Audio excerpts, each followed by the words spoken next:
Siz samoviy ona haqida hech eshitganmisiz? Muqaddas kitob Xudo haqida shahodat beruvchi kitobdir. Bizning osmondagi otamiz. Iso bizga ota Xudoning borligini o'rgatdi. Havoriy Pavlus bizga ona Xudoning borligini o'rgatdi. Samoviy Quddus esa ozoddir, u bizlarning onamizdir.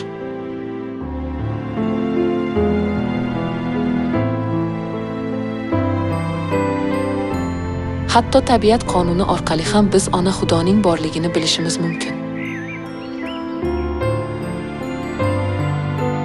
Xushbo'y atirli va rang-barang gullar, osmonga tik osgan yashil daraxtlar, sher otloqning shoxi, burgut osmonlar hukmdori, tropik baliqlar, dengizning moda modeli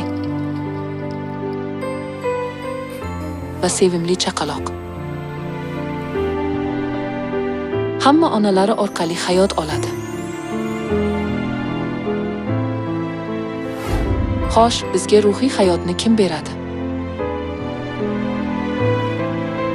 Barcha tirik mavjudotlarga onalardan hayot berilganidek, ruhiy hayotni ham ona Xudo beradi.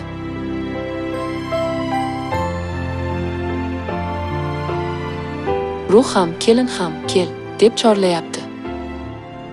Ushbu bashorat so'zlarini tinglayotgan kishi ham kel deb aytsin. Kim chanqagan bo'lsa kelsin.